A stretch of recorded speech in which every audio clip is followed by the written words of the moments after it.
गुरु और शिष्य की कहानी। एक गुरु और शिष्य जंगल से होते हुए अपने गांव जा रहे होते हैं।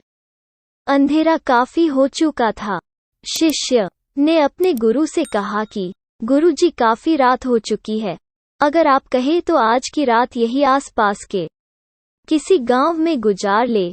गुरुजी ने अपना सर हिलाया और वो आसपास के गांव में एक छोटे से घर के पास जाकर रुके। अब जैसे ही वहां गए तो गुरुजी के शिष्य ने दरवाजा ठकठकाया। उस घर से एक गरीब आदमी बाहर आया तो गुरुजी ने बोला, हम अपने गांव जा रहे थे, लेकिन काफी रात होने के वजह से हमने इसी गांव में रुकने का सोचा। क्या हम आज रात आपके यहाँ रुक सकते हैं? गरीब आदमी बोला, हाँ क्यों नहीं, आप दोनों अंदर आ जाइए। अब जैसे ही गुरुजी अंदर गए उन्होंने देखा कि उस आदमी के घर में बहुत ज्यादा गरीबी थी। गुरुजी ने उससे पूछा कि आप काम क्या करते हो? वो गरीब आदमी बोला कि मेरे पास बहुत सारी जमीन है। तो गुरुजी ने बोला, अगर तुम्हारे पास बहुत सारी जमीन है तो इस तरह से क्यों रह रहे हो? वो आदमी बोला, यह किसी काम की नहीं है। गांव वाले बोलते हैं कि ये बंजर जमीन है, यहाँ पर कुछ भी नहीं उगाई जा सकती है और वह फसल उगाना बहुत बड़ी बेवकूफ़ी है।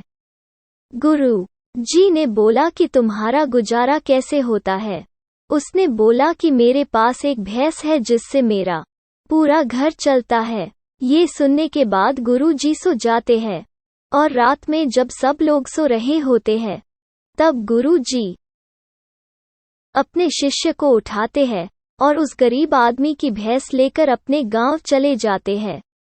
शिष्य अपने गुरु से पूछता है कि गुरुजी, कहीं आप ये गलत तो नहीं कर रहे हैं? उस गरीब आदमी की रोजी रोटी इसी भैंस की वजह से चलती है। तो गुरुजी अपने शिष्य की तरफ देखते हैं और मुस्कुराते हुए आगे बढ़ जाते हैं।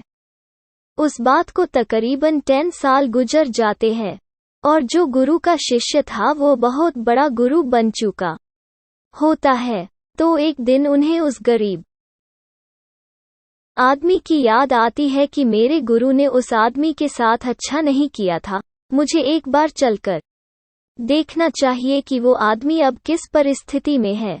वो शिष्य उस गांव की तरफ जाता है और वहां जैसे ही पहुंचता है तो वो देखता है कि जहां पर उस गरीब आदमी का झोपड़ा था वहां पर एक बड़ा ही आलीशान महल बन चुका था और उस झोपड़ी के बाहर जो बंजर जमीन थी उस पर फल और फूलों के बगीचे थे।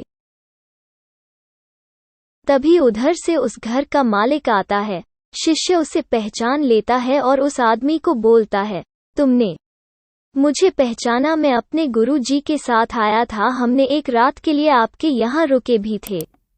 वो आदमी उसे पहचान लेता है और बोलता है कि उस रात में आप कहाँ चले गए थे? और उस रात के बाद ही मेरी भैंस कहीं चली गई थी। मेरे पास कोई रास्ता नहीं था, तो मैंने अपने जमीन पर मेहनत की और फसल निकल आई। और आज मैं इस गांव का सबसे बड़ा और सबसे अमीर आदमी बन चुका हूँ। ये सुनने के बाद शिष्य के आंखों में अपने गुरुजी के लिए आंसू आ गए और उसे ये बात अब समझ आई और वो रोने लगा। इस कहानी से हमें ये सीख मिलती है कि हमारे अंदर ऐसी बहुत सी टैलेंट छुपी हुई है, लेकिन हमें कोई ना कोई चीज़ रुका कर रखती है। वो आपके फैमिली वाले भी हो सकते हैं, आपकी जॉब भी हो सकती है, कुछ और भी हो सकता है। देखिए, आपके पास भी तो भैंस की जैसी कोई दूसरी चीज़ तो नहीं है जिसने आपको आगे बढ़ने से रोक कर रखा है। वीडियो देखने के लिए धन्यवाद। हमारे चैनल को सब्सक्राइब कीजिए।